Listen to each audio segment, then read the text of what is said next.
Red Dice Diaries podcast, a rambling journey through the wonderful world of RPGs by a long-time GM and player. The music at the start of this podcast is Shinigami by Tarek, used under Creative Commons license. Okay, and welcome to this live and uncut podcast recording. I have Dennis, Johannes, Andre and Matthew here, and we're going to talk about production values in RPGs, and more specifically, how much production is too much. So, does anyone want to kick us off? Anyone got strong opinions about this subject in particular? Who wants to just jump in and like grab it and be like, "Argh!" I have pretty strong opinions, but they fluctuate from being for and against it. And what I mean by it is I don't like companies that publish books in excess just for the sake of sustaining their company and not developing their product lines so that they're of any interest to those who are participating in buying their products. And that is one thing that I have found with a lot of the larger publishers as an entry-level participant in a game. It's almost overwhelming to take on a new game, and I see this with players like we have some new players in our V5 game, for example, that have not touched any vampire books, and reading V5, while it is a task in itself to read V5, getting past that task, there's an unlimited amount of resources that a new player would just not know about unless they're counseled and brought and nurtured into that culture of gaming and saying, okay, well, now that you've read V5, let's go in the past and read 438 source books so that you can actually understand what's going on. So I understand that World of Darkness is a bit different in a sense where the actual source books are very interesting. So they're not committing the crime that I'm like really angry against. But I think certain franchises that like Pathfinder, they just overdo it. And it just drives me bananas.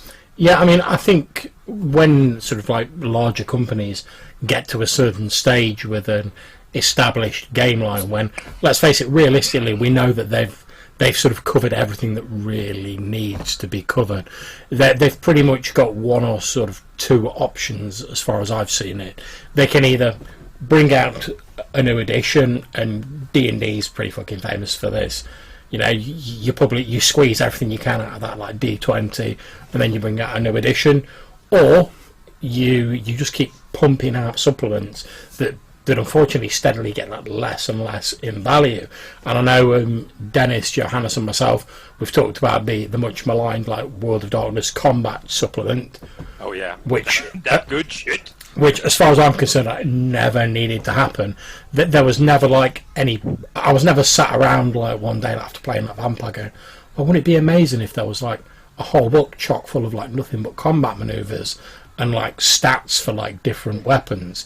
I mean, that's not a book I'd want for like any other supplement, let alone like White Wolf's or World of Darkness, which always prided itself on being like a storytelling system. But I think once they got to that sort of point, everything that they needed to be covered had been pretty much covered.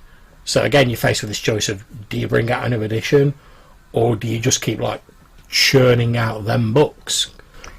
It's a good thing they stopped before they start publishing books like that, huh? I mean, we certainly needed a Succubus Club 2. That was the most needed book. That's the combat book, so... To be honest, I've not even got any memory of like the Succubus Club 1 book. Never mind like the Succubus Club 2 book. Well, Club 1 was kind of like, maybe because this was my first experience with it, so I kind of like, oh, this is neat, this is like 90s edgy, and it's in a warehouse with this club, and there's vampires and weird shit. See, cool. I just like read it and I was like, oh, Succubus Club, and I was like, aren't they supposed to have like a masquerade? Because could you like make any more obvious a vampire club? Yeah. I mean, you may as well have just like had like vampires sort of like with their fangs out, like shaking the groove thing on top of the roof, and it would have been any more obvious. I mean, there used to be kind of like, I guess a saying or whatever you call it, where they would make the most money, a publishing company would make the most money when they put out a new edition, because that would sell, and then they will start producing all the source books and all the materials again, and it will taper off. So I guess to stay alive, they kind of need to, but And I also, do feel... like, or sorry to interrupt you, but like that's one thing, like to keep like the lights on, obviously, but there's also like back in the day, at least, not so much anymore. Like these companies, like White Wolf, they had agreements, contracts.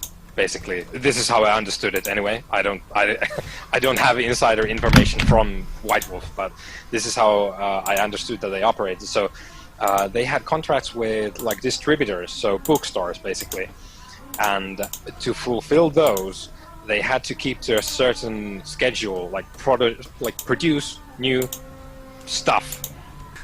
On one side, I feel like it's just excess to keep a company going and to make sure jobs are sustained and all that stuff.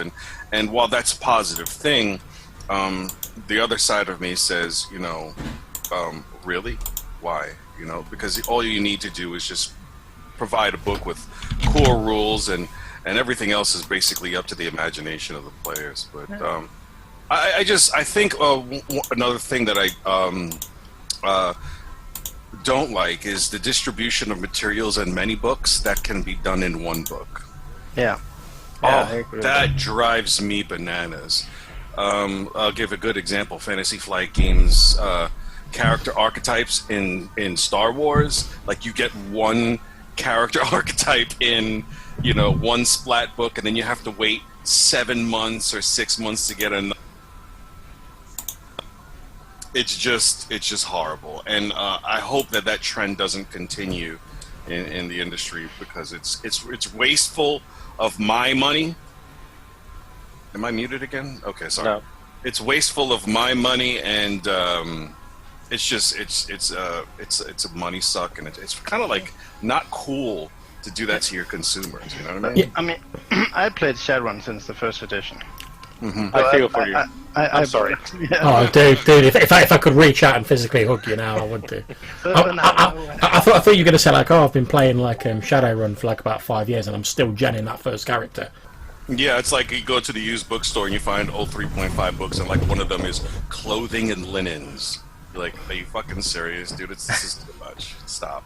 And I get that. The excess is felt when there's also no restrictions. But there is a point, and the one thing that it's kind of like a catch-22, because the liberty that people had to produce with D20 really was revolutionary to the industry. You know what I mean? With open gaming license, all that was amazing. But then, on the opposite end of that, you just have countless productions that are just unworthy of your time. And how do you sift through all that data? Well, And that's like back when I played a little 5e. I was looking at what is it called, DM's Guild, and I kind of like stopped because I couldn't get an overview of what was good and what was not good, and that's just too much produced for my taste, at least. I mean, I've got to admit, that is one of the things I do like about this sort of like the official like release schedule for D&D 5th edition. It seems, certainly from my point of view, that they're more sort of like drip feeding stuff slowly in, and they're sort of doing like more sort of like campaigns and adventures and stuff like that, which seems quite cool. But it's not just like here's like a massive load of like books released in quick succession like it was with like 3.5. Which, yeah, it's all right at the start, but you burn through all the good ideas within about like 3 weeks, and then where do you go? Yeah, you start with the player's handbook number 3, and you're like, well, I guess. But I believe I don't remember if it was Mike Merles or who from the current like D&D team, but like this was one of the things that they recognized, that they wanted to do, like right off the bat. Like they wanted to start 5th edition off like with a heavy hand on the moderation toggle for releases, so that they wouldn't like swamp their own product, basically. Like just like focus on I forget his exact words, but it tied into like class design as well, because they changed that, because one of the driving forces for 3.5 was the classes, prestige classes, core classes, whatever classes you could get. That was one of the like big things that sold books. So. Another thing that he had said on that note, when he was actually, I saw that video, and what he had said was when they introduce books, the material that's within it has to feel playable and applicable to everything that you're doing, and it has to open up and feel like when you open up a book and you read one of their source books, like Xanathar's Guide to Everything, you have to read that book and want to play what's in there. If you don't get the feeling that you want to play it, then the book is a failure. And that's the way they wrote them. They wrote them in a way where everything provides and motivates playability that's new and scalable and fun and easy to reach. And so that I love. I will say it first, and I love the way D&D is distributing books. I love the way they're pacing it, and I love the fact that they're releasing more adventures that have content that can be easily portable to other games and other adventures. It's like getting source material and an adventure together in one book, so you're getting the best of both worlds. See, so I like that. I do like that as well. My only slight concern is that it's going to go a bit sort of like the FFG Star Wars way, where after a certain point are they going to start like repeating stuff? Because I certainly I know they had like 3 separate game lines, like your Edge of the Empire, Age of Rebellion and Force and Destiny for FFG Star Wars, but there was a lot of stuff that felt like it was repeated between various supplements, whether it be aliens or types of ship or antagonists or whatever. One thing to consider is like if there is a sort of a demand for these kind of books, can you really blame the publishers for putting these content out? Because if there's a demand for, say that you don't know anything about martial combat, for example, and then they produce this book all about fighting styles, much. I mean, I think that's a very valid point. I mean, is it something of like a self-fulfilling prophecy? Because as we've been saying, you've got people who sort of like want to have like a completist urge to like have like the complete collection of books. Many times we've discussed like D&D, for example, and we've talked about all campaign settings that aren't currently in 5th edition, and people are like, we really want that to be brought in 5th edition. We want them to port it, bring it to a modern audience. So I mean, if that's what people want, is it? Can you blame them for putting this content out there when it's not needed, but it's what people want to buy? It feels like a lot of the books were made for the players, because the players seems to be the ones who has the craving for new classes, new spells, new feats, new mechanics. From my perspective, the readability of buying a book like Storm King's Thunder. Actually, see, there's 2 things that are happening, many things that are happening, but one of the 2 things that are happening here is they're releasing out adventures, and while they're releasing out adventures, they're updating video games, and they have these campaigns being published in videos through Critical Role or whatever. So they have a marketing scheme where they can actually produce adventures that introduce new rules. They have a multifaceted approach on how they develop these tool sets, but the driving force behind D&D 5th is story. It's not content. For me, as a reader and as a consumer, as a player, and as a DM, that's a more interesting way to read a book. The story allows me to unfold and rethink the ideas that they present to me, so I become much more of a creative person. It's an interesting point. Just to break in there, we've got a person in the chat room on Twitch who's watching this, who said, on the flip side, though there are blatant flaws in the game, they're talking about 5th edition, that could be addressed with new content, which they're not doing. And they're saying, at the end of the day, Kobold Press is getting $250k to make a monster manual too. And the most talked about features from the new books that aren't campaigns in the community are always the new mechanics and the character options. So thank you for that comment. And again, I think you are absolutely right. You make a good point. As we're saying here, I mean, it's difficult to separate out at what point it's the company putting out a book because they know it will sell, or if it's being motivated more by people who will just buy whatever is put out because they want it as part of their collection. I mean, one thing that we could all agree on is that it's working for them. I mean, as compared to 4th edition, 5th edition is, even 3rd edition, 5th edition is just an amazing success. Yeah, I mean, the thing is, at the end of the day, and I don't say this to be disparaging of the companies that are producing role-playing books, but they are companies. Companies, like we said earlier, they've got to keep the lights on, they've got to pay their staff, they've got to pay for whatever premises, whatever computer equipment and hardware they're using. All of that has got to be paid for, and that revenue is raised by whatever game lines they're putting out. So if you've got like a sort of, if you're a company that's mainly only doing like a single sort of flagship line, and you've not really got like a diverse portfolio of products, then you need to keep that line. You either need to diversify, or you need to keep that line going in order to like put money in the bank effectively. Yeah, and I think like because like you said, companies need to make money. It's the reason that many of them exist. I mean, if I was playing D&D, I would prefer to have it like Andrew described. You are playing D&D, Dennis. You're playing my game, so it's our game. That's not D&D. let me keep my illusions. I would prefer to have, like they do with 5e, as Andrew describes. I would like to have the campaigns and stuff because I can use that as a GM. Like if you take Pathfinder, I know I was looking at the online reference, and there's so many options. It's so unapproachable as a game, Pathfinder. I mean, for me personally, I know guys, I talk to girls and guys, and they're like, hey, all you got to do is read the core book, and from there, just pick the direction you want to go. But even getting through the core book, I'm like, oh my god, this is so boring. It is just so much content and so many options. But that, I think, is really just my preference for low crunch settings. Yeah. And I will push the OSR button now. And say that I prefer the open role-playing style of gaming. And probably the most crunch that I've ever played any game has been Vampire, I would think.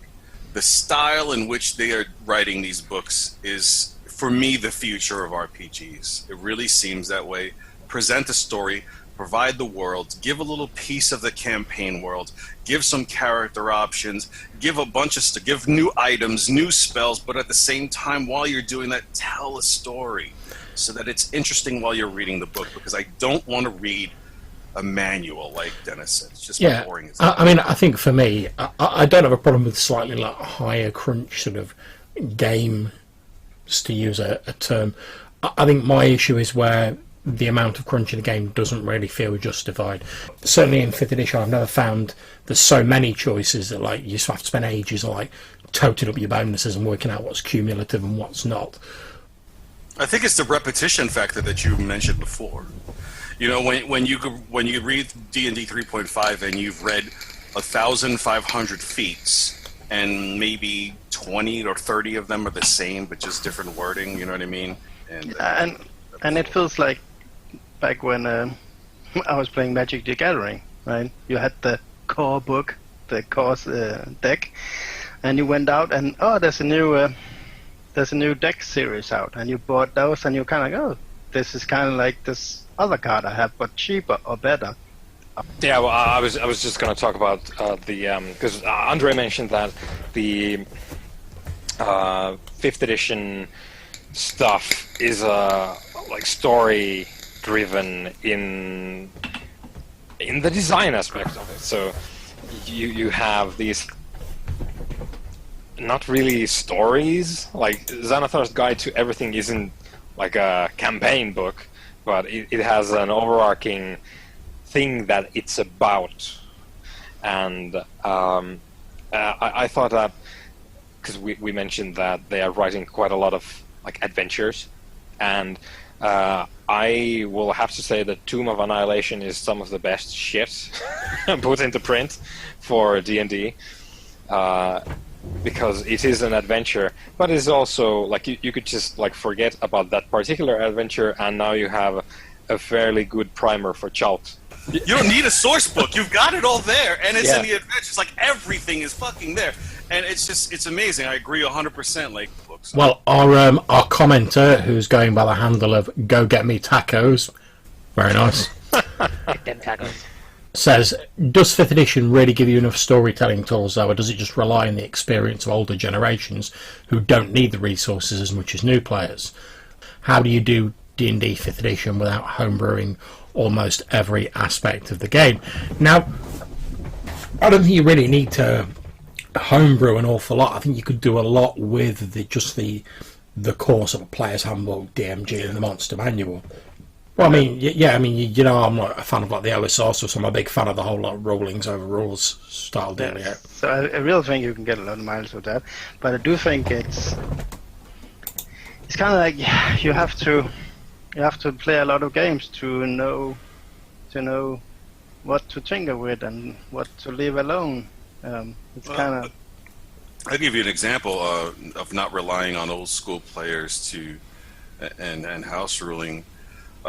Basically, just with the player's handbook, the monster manual, and the DMG, my daughter's middle school D&D club, they're strictly staying to the rules as best as possible. They're trying to learn the rules very well. That's like the goal of the group, and so they're not really house ruling anything. The only thing that they're using improvisationally or developing improvisational wise is the story. They haven't played any role-playing game before, right? Yeah, no role-playing games at all. They're just going into it open mind, and they're reading the book, and they're saying, okay, we're just going to take it a step at a time. It's very academic. They're just going about, we're going to take these rules and test them out, but this is what our session is going to have as a test bed for these rules. And they're going to do that every Wednesday for the entire school year throughout middle school. You know, I think as well, to go to another point that the commenter's made, was saying that he doesn't think the monster manual and the DMG don't do enough. Like he gives the example of there's not a good way to design traps in 5th edition. Well, my thing about that is that I agree that what you're saying is it doesn't hurt if you've got like a bit of like old school experience to like be able to like come up with these things on the fly, but you only get that experience by like just trying things out and seeing what works and what doesn't work. And it's like, let's face it, if you make like a trap and you're like, oh, I'm gonna make a pit trap, and you're like, oh, I can't remember exactly how much like damage like falling fucking 50 feet does, or I'm gonna say it does like 2d12 hit points damage or whatever. Oh, I would say 50d8. Yeah, that's because you're hardcore, Dennis. Dennis would be like, oh, there's like an ochre jelly at the bottom, and a huge pile of GURP supplements like slides in afterwards and buries you alive. And you kind of need to start at that level. You need to learn the tricks and the ins and out.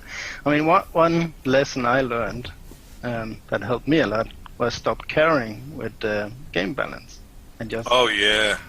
I mean, I can see the commenter's points. I suppose what he's trying to say, and obviously feel free to correct me, commenter, if I'm wrong, that initially, in order to like build up this experience, you need sort of some basis for comparison. Yeah, and like it's the same when you encounter any, like I'm gonna say system, but I don't specifically mean like gaming systems, but any pattern that you encounter for the first time. And if you don't have anything you can reference in that moment, you're probably going to go, huh? So I think that's just a hurdle, really. Like there's no way around that except it's just like hit that head on and be like, what the shit? And then just sit on it and read it and try to figure it out, because it's new, right? It's a new shape, and you don't have the receptacle in your mind for that necessarily. Yeah, I mean, but on the opposite end of the spectrum, John, are there games that have too few books? Have you ever encountered a game like that? Because that's nope. That's right, right. Isn't that the case? There's no game that has too few books, but there's always games that have too many. Well, That's why I think as the commenters were saying, you can, of course, obviously house rule absolutely anything you want. So if there's too little stuff, you can always expand on it yourself. Whereas I think not everyone. I think some people, if there's a lot of stuff out there, some people do feel like there's an onus to sort of use everything that's out there, you know, rather than sort of... Yeah, that's particularly true for World of Darkness, right? Because you had these people back in the day who had read the 700 books that they came out with, including Combat 1 and Combat 2. Yeah. And there it is. And they would know they had memorized every single setting detail that had been alluded to in book number 675, and then you're running your game, and they would go, no, It doesn't work like that. The word actually. Yeah, which I mean, don't get me wrong. If someone's I've memorised every rule in existence for D&D 5th edition or whatever, and I know it all off by heart, you can just be like, oh, what's the damage on a 20-foot fall on a Tuesday, September the 13th, when the wind's blowing from the southeast at 5 mile an hour, and you can just be like, boom, 2d6 -1 or whatever. Fair play to you, but for fuck's sake, don't expect me to have memorised that bullshit, because I won't have done. I mean, back when we were playing Vampire the Masquerade Revised Edition. Back in the 90s. Yes, in my day. I had a player, and he had memorized all the disciplines. So instead of fighting that, when I had something, instead of looking it up, I'll just ask him. So I'll just employ his eidetic memory for memorizing disciplines. And I really hated looking up in those books because it was so difficult to look. I think there's a correlation actually to some of the sort of popular and also personally to me appealing OSR products compared to what we were just discussing. Yeah, John's having a moment there. So with the D&D Tomb of Annihilation, okay, we outlined the good stuff in that, and I think there's a whole bunch of it in there which is very similar to some of the OSR products, and I'm basically talking about OSR setting/adventure books, just like Tomb of Annihilation is. You have a thing you can do pre-built in, but also there's the thing that contains that specific adventure, which is also usable to you. I think to carry on with the example of Tomb of Annihilation as well. I mean, I don't use a lot of published adventures. Nothing wrong with them. I just don't tend to use a lot of them. But I was lucky enough to play some of the Tomb of Annihilation with Andre running it, and because as you say, it's it provides a lot of additional flavour and a few extra mechanics specific to that sort of thing, that jungle exploration of Chult. There were things during that where I was like, oh, that's a good idea. I might use that in a future game. I might use that. So even if I didn't buy the book, and I've got a PDF copy of it, but even if I didn't buy the book myself, and I never planned to run the Tomb of Annihilation, there was still stuff in it that I think would add value to a 5th edition game if I was running them. Or even if I was running a game where I potentially wasn't using those rules, the way they've sort of constructed them might give me something to think about if I was running a different game. Yeah, I think that takes us back to, when is too much, right? And we talked about different development of books and splat books and their uses, but ultimately, in the end, if they're motivating creativity, then they're a good splat book. Well, I mean, I think that's one of the things I like about the recent sort of V5 release. I mean, I'm not saying by any means it's a perfect game. I don't think any game's 100% perfect. It's definitely not. Let's just put that out there. However, one thing you can say about it is it's very obvious from reading it that the people who are writing it are sort of in love with that whole idea of Vampire the Masquerade, and it's something they feel passionate about. I think one of the major defining factors of that book and books like it are when you talk about writers that enjoy writing for the game that they love so much. The one thing that is evocative that comes out in their writing is the ethos of the book. You know what I mean? Like, it's so the ethos of V5 is so strong. You know you're playing a different game than V20. That's a success to me. It's an interesting point as well. We're talking about that potentially there's two different roads a company can take once they reach that point where like they've wrung all the ideas they can out of a game line, when they have to either sort of like just keep pumping out stuff for the sake of it or making a new edition. So let's say that this fictional company, they've reached the point where they're like, right, we need to bring out a new edition, we can't do it. I think it's a difficult time for any company, because as we say, these companies have to like keep money coming in. That's how they keep running and making products. But I think quite often you'll see companies where they're releasing a new edition where they want to make it new and they want to revitalize the game line, but there's only so far they can move away from what they've done previously, because obviously they've got to sort of keep their core demographic, their sort of their fan base. So for instance, V5, there's a lot of stuff that's different in it, but White Wolf, there's a lot of stuff that's similar in it. Like, it still uses D10 dice pools. I think it's certainly more appealing to me than this new edition has its own distinctive flavor than the previous edition, because then I would be interested in it. There's always going to be people that hate a new edition. I mean, it just always happens. We see the revision wars in D&D going back 40 years. So it's like at some point in time, a company just needs to say, we got to make a new game.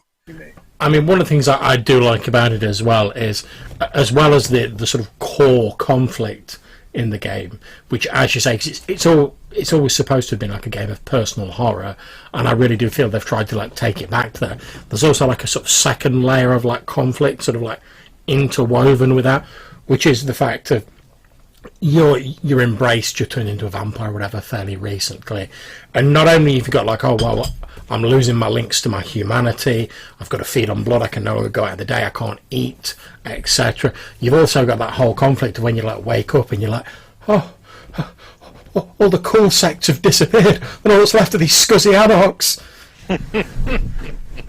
Where's my Talmahera, the true hand?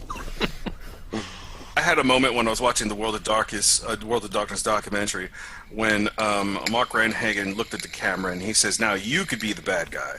And I think that's really what old classic World of Darkness was. And V5 is more about, now you can feel fucked. Do you guys think that there's any sort of other options? Like if you were running a company and you got a massively successful role-playing game line, and you got to the point where like the fans were like, oh, we don't really need like combat book version 5. Oh, no more combat maneuvers. And more assault rifles. Exactly. And you were sort of in charge of the company, like the creative direction of that company. Do you think there are any other options beyond releasing a new edition, or just continuing to like pump out a steadily decreasing quality of books? Well, I think quite a lot depends on the company itself, like what their thing is. Basically, are they a one game company? Because if you are, then those two are probably what you're going to go for. But like thinking of the new Swedish White Wolf that we have going on now, like they have everything is like laid out for them. Like they're gonna make a new edition of Werewolf. I'm thinking they have to make a mage as well. And like they basically have this like catalog of stuff that they can now just riff off of, and each one of those releases will probably pick up quite a lot of eyes and cash as well, I would think. So they have this sort of like option 2.5, which is we're gonna do what we did to V5 to these other game lines that you guys love, and we're gonna have like our own selection of shit to do. I wonder if there's room there for new, like brand new lines, though, which is something I would really be interested in. Like after these guys knock out, let's say, the core three, so vampire, werewolf, mage, I would like to see these guys go, and then this. I think the potential. Sorry to put it. I think the potential issue with that though is like, traditionally speaking, each White Wolf game has been sort of like, right, this game line focuses on monster X, whether it be vampires, werewolves, wraiths, whatever. And I think really there's only so many sort of monsters that you can cover. I mean, we saw that a bit with like the New World of Darkness, where they're putting out sort of different books, and you started getting into like Beast the Primordial, which, you know, I think is a horrendous book, but it's like someone read, like, you know, like the stereotypical like angsty introduction to like an old World of Darkness book, and then went, oh, let's turn that up to 11, and it's all sort of like, you are playing the darkness that lurks inside mankind's souls. It has been there since the dawn of time, but now it is embodied in you and steps out onto the street. It certainly sounds like White Wolf. Well, that's it. It almost went so far, to my mind, it went so far over the top that it almost became like a parody of a World of Darkness game. Can I go back to an earlier point about production? Yeah, of course. What you mean? You mean the central point of this video? Yeah, go for it. Yeah. Well, I had a thing that Andre said, and it's sort of something that I've come across myself. It's to do with actual story elements. So, like, when a book's like, here's our de facto campaign setting, and it is literally like a novel long. Because I had a discussion with one of my groups, and they really wanted me to run Marvel, for example. And I've always said I'm not the right person to run Marvel, because I am not immersed in that universe to the degree where I can run it with the knowledge. You know, I feel obligated to give them the best game I can, so I'd feel like I need to know that universe through and through, which is just it's far more of a task than actually running the game. So my point is it overproduction when they just dump this really intricate meta plot or campaign, story, narrative, whatever you want to call it? Or is it more important just to give the GM or player story hooks to jump off of? Yeah, I mean, I think it's two different ways of approaching a game. I mean, obviously the benefits of, if you've got like a sort of strong meta plot, as a company you can always advance that meta plot and sort of use it to bring changes into your game world, and you can sort of extend the shelf life, for want of a better term, of a game line by doing that. So we saw that in the old World of Darkness when they brought in like the Time of Thin Blood originally. But part of the old World of Darkness was that there were so many, at least where I live, that bought all the books just to read them. They never played the game. They just like the Blood story. So they wanted all the sources to that they could get their hands on. I never got that much into that, so I mean, it's cool, I guess, but I was more focused on whatever city I had decided we were playing in. Or maybe I don't know. Yeah, but I think that's one of the sort of like the core sort of paradoxes, if you will, at the heart of RPGs. As we've said before, it's like technically, if you want to just like run a role playing game, you don't even need to like buy a core book. If you just wanted to be like, right, let's make some shit up and just like crack on, you could do that, but it's handy to have at least some sort of structure. But so, what would you say then in terms of production? Like, when is a player or a GM getting their value for money? Like, at what point do you think, yeah, I've got this book's done me some good? Like, so, you know, if you use it once, is that enough? Or is it like if you've used it a couple of times, or if you actually copied parts of it and used it in multiple different systems? I think for me personally, it's if I get a book and I read it and I think, right, that book's only going to be of use for this particular game, I don't get a lot of use out of it. Because, like, if say I go, I don't know what I've got. Like, if I go, I'll go Kindred of the East for an example. If I go like, right, I've got my Kindred of the East books, so I've got like about 10 books for the Kindred of the East lines, dealing with like the Quaijin, the sort of Eastern Kindred. I'm unlikely to use the stuff out of that in any other game, unless I'm running a Kindred of the East game. And with the best will in the world, I'm maybe going to run a few of them during my life because I've got like, other games I want to be running. Whereas if I've got a book where I'm like, I think that's why like things like D&D are so popular, because one, people run a lot of D&D, but also because there's like broad cross compatibility with like the OSR games, D&D 3.5, stuff like that. You can always look at those. I mean, it's why I've kept a lot of my old D20 books, even though I don't plan to run D20, because I can look at the stuff in those books and very easily take inspiration from them for use in other games that I will run. So I'm getting more bang for my buck, effectively. So that kind of sums up a lot for me, because once I'm not inspired by a book, if a source book is so bad that I can't get inspired by it, I can't modulate or use anything modular wise out of the book. I don't get new rules. It's just a source book of statistics, tables, and maps. When that happens, I just like, okay, I'm done. Yeah, I think it's a valid point, but to go back to the example of like the Tomb of Annihilation, like the sort of Chult book we were talking about earlier, I think that's interesting partly because it is like a sort of primer on like jungle exploration and stuff like that. But how, again, as we were saying with White Wolf, and we're saying how many different types of monster are there in terms of like different types of terrain and like cities and stuff like that. How many of them are there that it's possible to do before you're like, oh, we're doing like jungle exploration book 2 or whatever. Yeah, I think primers work well, and I think that's an OSR kind of culture. We've got an interesting comment from the Taco Man in the comment box where he's saying, do us guys own any third-party content for 5th edition? I don't know about you guys. Have any of you guys got any third-party content for 5th edition? I can see Matthew nodding away. Yeah. I have a player... Sorry, I mean to interrupt that, Andrew. I have a player who, like the discipline guy from Vampire, he's memorised the entire monster manual of the original 5th edition, which became a little bit of a problem sometimes because you want to create a surprise, and every time I describe a monster, he'd be like, "Oh, it's this with this stats and this," and it kind of like for the people who don't know what it is, it kind of takes away. So I picked up, I think it's Cobalt Press, the Tome of Beasts. And I've never told him where I've got the book from, and I just occasionally drop them in there, and great book, just to spike. Yeah, for me it's Tome of Beast too. I like Tome of Beast so much that I bought the hardcover, and I got the module inside of Roll20.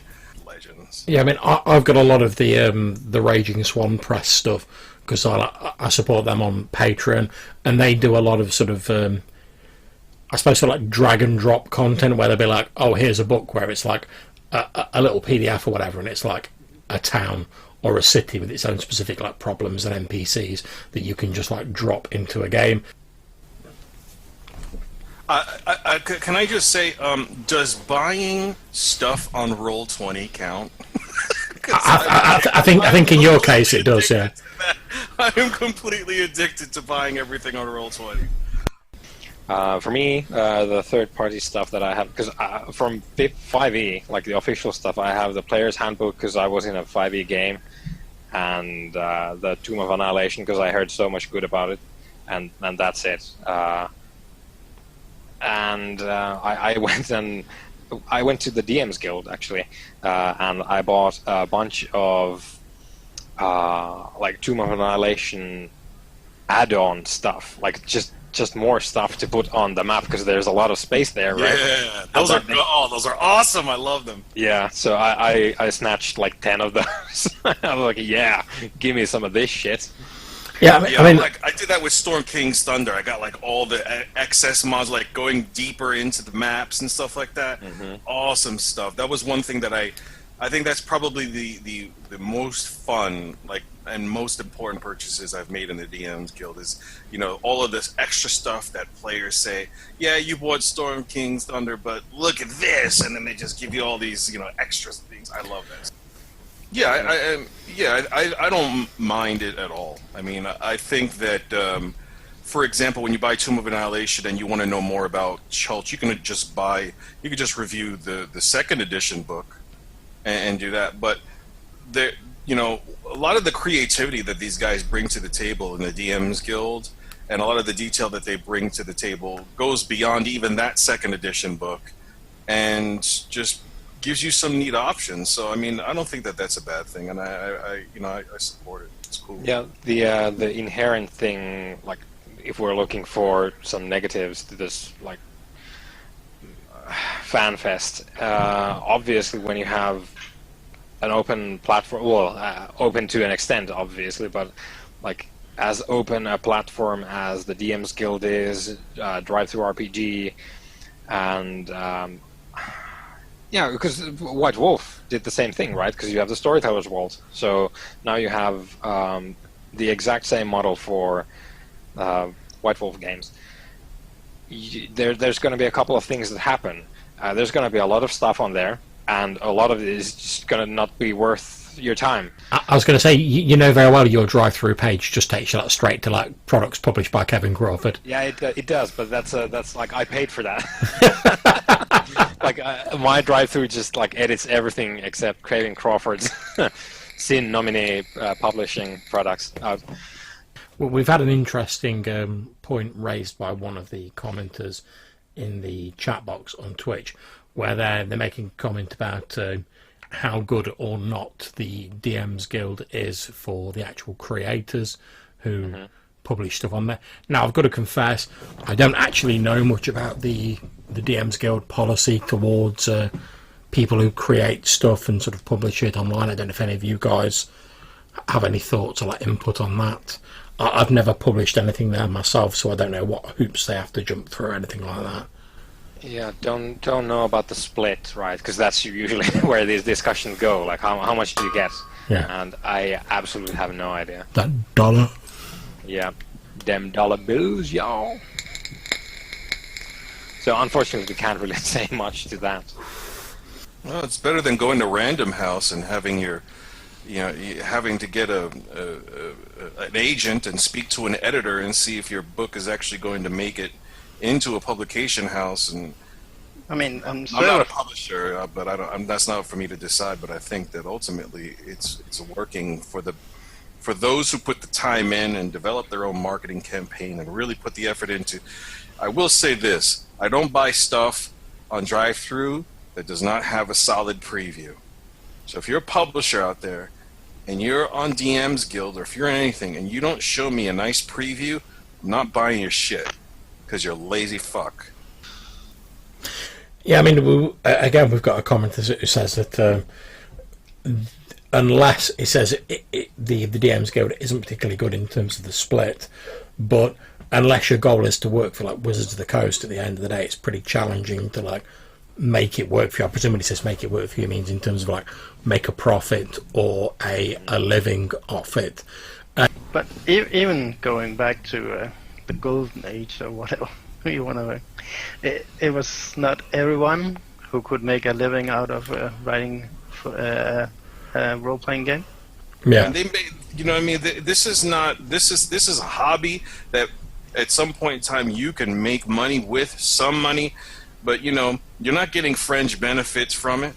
You're not getting dental, medical, and all this. There's people have to sustain their livelihoods in a real way, and then if they get some money out of doing this, then fine. Yeah, I mean, I think it's the same for any sort of people who are self-employed, effectively. Like you say, unless you have the safety net of a day job, effectively, you have to work double E, triple E as hard to make a go of it, doing what you love or what you're good at, effectively.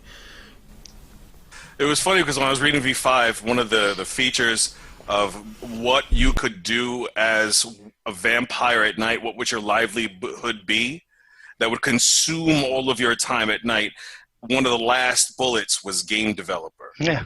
And when I read that, I just chuckled, because I know the guys who wrote that book, all they're doing is busting their ass. And, it's all due credit to people who actually are in the industry full time. because I'm going to tell you what, they're the unsung heroes, and credits, one page of credits in front of the book is not enough for the amount of work that goes into publishing one core rule book or even just one source book. Publishing a role-playing book or writing for role-playing games. So it has to come from the heart, as Johannes said. Well, the fact is... You have to struggle. Well, the fact is, role-playing games, love them or hate them, they're a luxury item. Yeah. It's like, much as we all love RPGs, you do not need RPGs to like survive.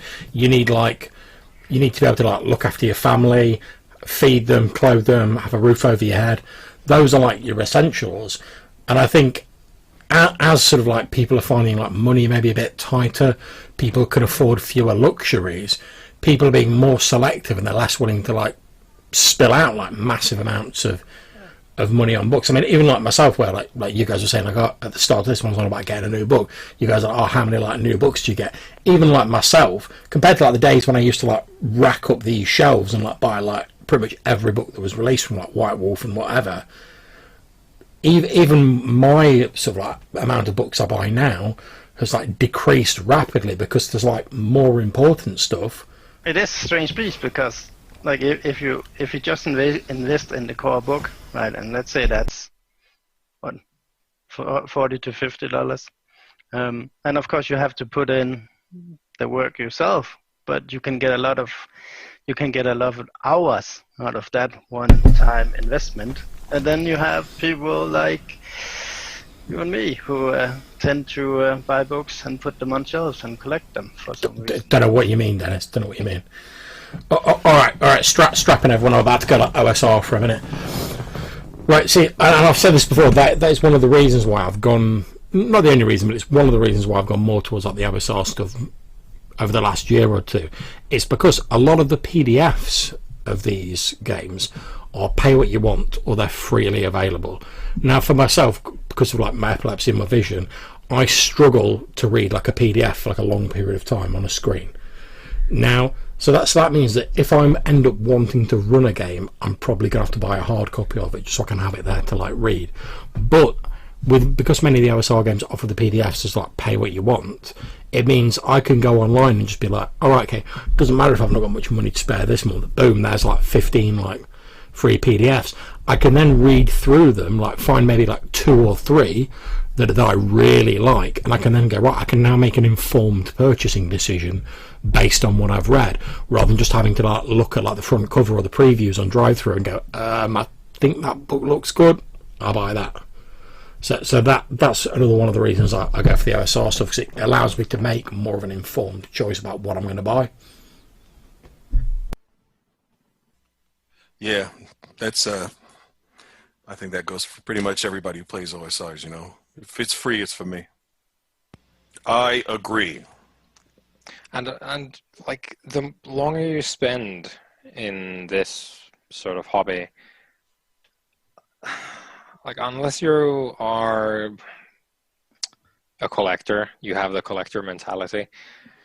Like I think there definitely comes a point where you just sort of feel at least a little bit content with what's on your shelf.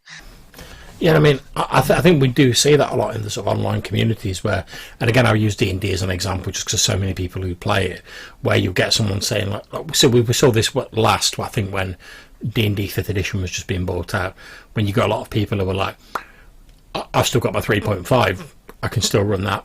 Why do I need 5th edition? Then you've got other people going, well, I've still got 2nd edition AD&D, so I don't need 3.5. And then you've got people going, I'm still playing BX Brown Box from back in 10 giggity 6, and that still plays as well as ever. So why do I need this? Yeah. Because you know what happens is that all I have to do is gently nudge John with a new book that he says he doesn't need, and just like poke the bear. It's because John has the 2-point floor collector. I'm not buying B5. Only 2. 1 month later, he's on Facebook.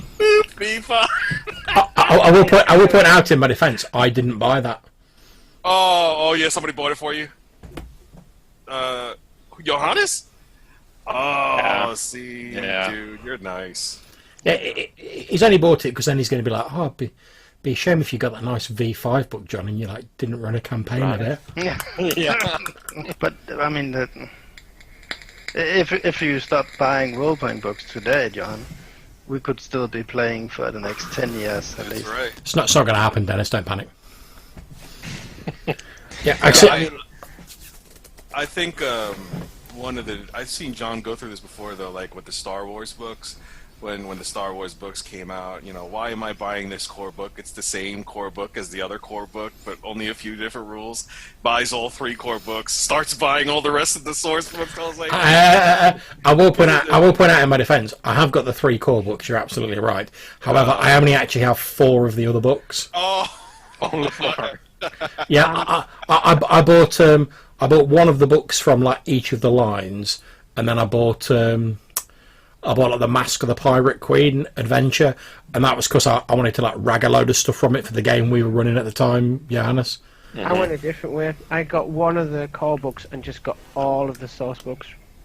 You can do. Just give me a moment. I can see we've been joined by Colin in the Twitch chat, who runs the Spike Pit OSR podcast, which I'm a big fan of. I correspond with him quite regularly, so nice to see you, Colin. If you've got any comments, feel free to drop them in the chat and we'll try and answer them as we're sort of rambling on about production and stuff like that. So, my thing is, what do you guys think? If you haven't heard, apparently Wizards of the Coast, in collaboration, I believe, with the Career of Eberron, are doing this digital Eberron campaign. But what I found out, which was not only until recently, is the actual production of it is staged. So they've released it, but it's going to be expanded and added to over time. I believe they're going to refine it and possibly add more information, more. I think it's a little bit more than that, because I feel like it seems from what I was reading that they're collating feedback about what's already there from the people who are interested in it, and then expanding it from there. yeah, I think they release Wayfinders of Eberron, and and then from there they're just gonna take the feedback from the community and really dive. I think it's almost the same thing that they did with how they created Xanathars and Mordenkainen's. Yeah, I mean, I'll certainly be interested to see what they do with that, because I've got some of the 3.5 Eberron stuff, and I was like quite a big fan of it. I like the whole sort of like pulp / noir sort of style D&D. I thought that was like an interesting juxtaposition of things. I had a really great time. Had to pause it because I was running too many games, and I see you came up with a novel way of solving that by running a load of V5 by running games. more games, right? Yeah. I'm horrible. So it's a novel solution, man. This is something that me and John go through all the time. We go through these ups and downs. It's like, I'm running too many games, I got to cancel. And then we're like, oh, we got to bring it back, but we're not going to bring those games back. We're starting a new game. And then it just goes on and on and on. You just become inspired, my friend. Yeah, I mean, I've got to admit, I'm already sort of like going, oh, well, I'm running like my West Haven game on like alternate Sundays, and I'm like, I could fit a second game in. I know, it's so hard. It's just insane because you lie to yourself all the time. You're like, you stop the game that you played on Sunday and then you play late Saturday, and then you feel great on Sunday, and you're like, dude, I feel, if I'm going to feel this way every Sunday, I might as well run another game. And then you get, it's a cycle of sickness, but it's so fun. Yeah. Can I just say, love the comments and the love for Lost Mine and Fandelver. That is an amazing. That's my jam. I love that. Sorry, just off topic. Yeah, this entire thing is off topic. Yeah, you know what? No, seriously, John. What you need to do is we need to do this like twice a month, and don't put subject matter on the header. Just this is our time to have a round table and just bullshit. Well, you see, what I like to do is I like to put a subject on there as like a starting point, but I'm under no illusions that by the time 15 minutes have passed that we're still going to be talking about that topic. You have to have like a subheader that said that's just the start, and we're totally not going to talk about that for 4 hours. We should end the podcast deciding what the title will be, like retroactively. I like the contrast between this and the thing that we recorded, John, with Lloyd, because Lloyd was like, I have the presentation prepared here, and we will follow these bullet points, and then it will be Did he done. really? Oh yeah, it's so bad. it was really cool. It was like me, Johannes, and Lloyd, and me and Johannes had like been at work, and we sort of like rolled in, and we were like, "All right, we're going to talk about some like role play shit and whatever." And Lloyd was like, "Yeah, I've got the subject written down. I've got like some questions written down. Right, let's go." And I was like, "Over to you, man. Take it away." See, that's why he's in the industry, though. And that's it, man. Yeah. That's why he's getting them Modifius dollars. Yeah, he's Yeah, getting them- paid 'cause he Yeah, does but it. he is a dollar. The Modifius pounds, I guess. Yeah, true. That's Yeah. early. I got carried away. Well, we've just had Jay chill in the comment section. He's like, "Yeah, I was going to say Lloyd kept you on track. You're absolutely Yeah, right, yeah. Jay, man. He did, yeah." Yeah. Well, we won't do that. But no, in all seriousness, I mean, I am hoping to do more of these sort of like online sort of uncut versions on Twitch, sort of streaming them, and then all I do is I just rag the sound out of them afterwards, edit it down, and upload it to the podcast so people can listen to it there.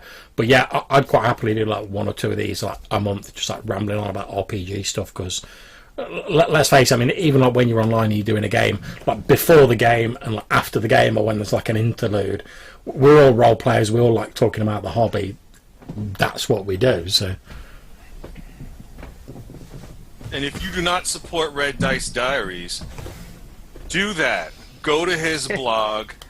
Are you selling stuff? Do you have T-shirts or hats? You don't have anything? Get some, sir. Or you. See, my problem with like Teespring and things like that is that if I go to like a T-shirt manufacturer's and they haven't got like at least an option for like 5XL T-shirts, I'm not interested. It's like it makes me laugh no end when you see that people are like, "Oh, we're selling like game-based T-shirts," and they're like, Yeah. "Oh, they go up to like 2XL." I'm like, "Have you ever met a role player?" They sell up to 6XL on Teespring. See, Johannes is laughing there because he's like a lithe, like slip of a Finnish lad. Where, I don't know. I had a blast. That's all I got to say. This was awesome. I'd love to do it again. okay, so does anyone have anything? Presumably, everyone's about ready to sort of like start wrapping up now. So I think we've like talked around, beyond, round the corner from the topic they were originally on.